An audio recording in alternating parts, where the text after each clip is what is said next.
Mister Arnold جو فلسفے کا استاد تھا علامہ اقبال علیہ رحمہ کا، اس نے ایک کتاب لکھی تھی پریچنگ آف اسلام. تو اس کے اندر اس نے لکھا کہ اسلام پوری دنیا کے اوپر کس طرح پھیل گیا. باقی بھی تو مذاہب تھے لیکن اس تیزی کے ساتھ ایسے نہیں پھیلے جس طرح اسلام پھیلا. تو اس نے کہا کہ من جملہ وجوہات اور ذرائع میں سے ایک ذریعہ اسلام کے پھیلنے کا یہ ہے کہ اسلام میں سے ہر شخص کو یہ حق دیا گیا ہے کہ وہ دین کی تبلیغ کرے اور نیکی کا حکم دے اور برائی سے منع کرے.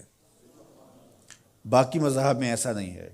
میرے حضور نے خطبہ حجۃ الوداع کے موقع پر 1,44,000 صحابہ سے مخاطبت کرتے ہوئے فرمایا فَلْيُبَلِّغِ الشَّاهِدُ الْغَائِبَ، جو موقع پہ موجود نہیں ہیں تم سب کی ذمہ داری ہے ان تک میرا پیغام پہنچا دو.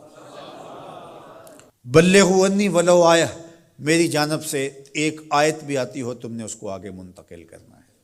مومن ایک معاشرتی فرد ہے جو صرف اپنے آپ کو ہی نہیں بچاتا، دوسروں کو بھی بچاتا ہے، دوسروں کی بہتری کا ضامن ہوتا ہے. من رعا منکم منکرا فلیغیرہ بیدہ فإن لم یستطع فبلسانہ فإن لم یستطع فبقلبہ وذلک اضعف الایمان. فرمایا تم میں سے اگر کوئی شخص برائی ہوتے دیکھے تو ہاتھ سے منع کرے، اور اگر ہاتھ سے منع نہیں کر سکتا تو زبان سے روکے، اگر زبان سے بھی نہیں روک سکتا تو دل سے برا جانے. وذالک اضعف الایمان، اور یہ کمزور ترین ایمان کی علامت ہے کہ وہ دل سے برا جانے. اسے کم از کم زبان سے منع کرنا چاہیے. کوشش تو ہو کہ ہاتھ سے منع کرے، لیکن آج کل وہ کہتے ہیں جی اب کسی کو کہنے کا زمانہ نہیں رہا. کسی حد تک یہ بات سمجھ میں آتی بھی ہے کہ آج کسی کو اگر کہیں تو وہ الٹا ناراض ہو جاتا ہے، بلکہ کسی کی اولاد کو کوئی تربیتی بات کہیں تو والدین آگے کہتے ہیں کہ تمہیں کس نے حق دیا ہے.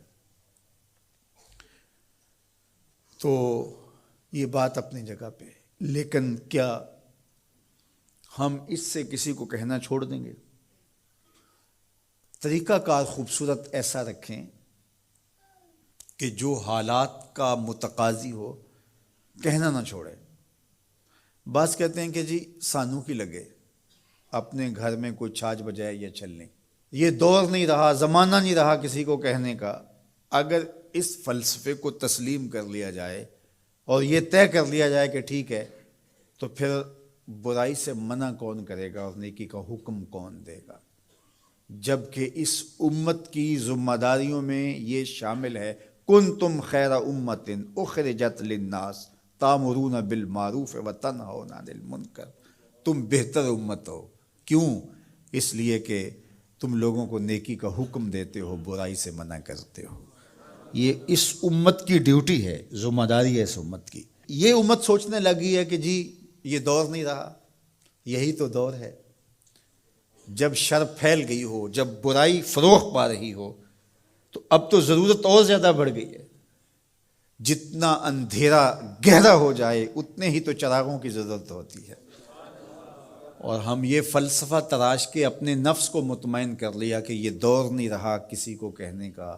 حضور نے مثال بیان فرمائی کہ کشتی میں سارے لوگ قابض ہو کے اپنی جگہ کو طے کر کے بیٹھ جاتے ہیں اور سفر شروع ہو جاتا ہے، اور ایک شخص اپنے ہی حصے کی جگہ میں سوراخ کرنا شروع کر دیتا ہے، اور باقی اگر اس کا ہاتھ نہیں پکڑتے، اس کو روکتے نہیں ہیں اور کہتے ہیں ٹھیک ہے وہ اپنی جگہ پہ کر رہا ہے، اپنے گھر چھاج بجائے چلنی ہمیں کیا لگے.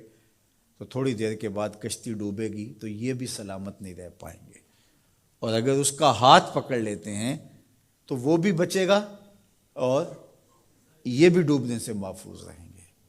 جب برائی پنپتی ہے، برائی کی نشو و نما ہوتی ہے، تو کیا وہ چنگاریاں ہمارے گھروں کو خاکستر نہیں کرتی ہیں؟ معاشرہ تباہ ہوتا ہے تو ہم اپنی اولادوں کو پھر کس طرح بچا پائیں گے؟ تو مل کے برائی کو روکنا اور نیکی کا حکم دینا یہ مسلم معاشرے کے تمام افراد کی ذمہ داریوں میں شامل ہے.